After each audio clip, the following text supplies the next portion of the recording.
Happy evening అండి. Happy evening to everyone. Myself Sridevi Sikakollu from team victory 1. ఇవాళ topic గురించి feedback ఇవ్వబోతున్నాను. ఆ టాపిక్ ఏంటంటే storytelling by Mr Gangula Srikar garu. ఎంత బాగా చెప్పారు అంటే చాలా ఆహ్లాదంగా చెప్పారు. ఆయన సెషన్ చెప్పినంతసేపు ఒక జోలపాటలాగా అనిపించిందండి. చాలా బాగుంది. అలాగని నిద్రపోలేదండోయ్. మొత్తం సెషన్ అంతా విన్నాము. ఆయన ఇవ్వాల్సిన మెసేజ్ అంతా ఇచ్చారు, మేము తీసుకోవాల్సిన మెసేజ్ అంతా తీసుకున్నాము. చాలా అంటే చాలా బాగా నచ్చిందండి. స్టోరీ టెల్లింగ్ అంటే ఏంటి, అసలు స్టోరీ ఎందుకు చెప్పాలి, మనం ఒక ట్రైనర్గా వెళ్ళినప్పుడు ఆడియన్స్ తోటి మనం ఎలా కనెక్ట్ అవ్వాలి, మనం ఏం కంటెంట్ చెప్పడానికి వెళ్ళాము, మనం వాళ్ళకి ఆ కంటెంట్ని వాళ్ళకి అర్థమయ్యేలాగా ఎలా చెప్పాలి, అసలు స్టోరీలు ఎలాంటివి సెలెక్ట్ చేసుకోవాలి, ఎలా స్టార్ట్ చేయాలి, దాన్ని ఎలా ఎండ్ చేయాలి, విసుగు లేకుండా వాళ్ళకి విసుగు లేకుండా మనం ఎలా చెప్పగలగాలి అనేది చాలా చాలా టిప్స్ చెప్పారండి. అండ్ ఈ మొత్తం సెషన్లో నాకు చాలా బాగా నచ్చిన 2 స్టేట్మెంట్స్ ఉన్నాయండి. ఒకటి, art of storytelling is best than art of story seeing. ఇంకొకటి, నా లైఫ్ టెన్యూర్లో the best statement I have heard అండి.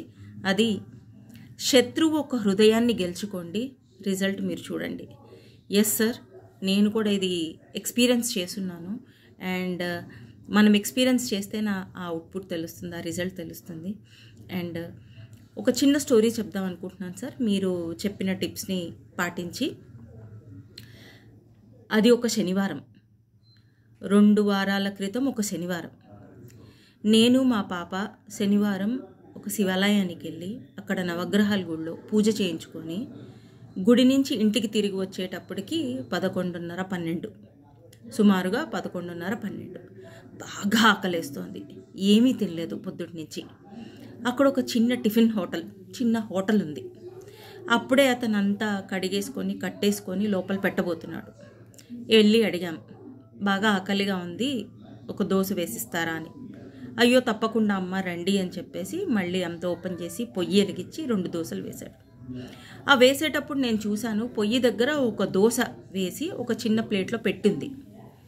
మా పాప అడిగింది, ఇది ఎవరికండి ఇలా పెట్టున్నారు, ఎండిపోతుంది కదా అని. ఆయన చెప్పాడు, అది దేవుడికమ్మా అని.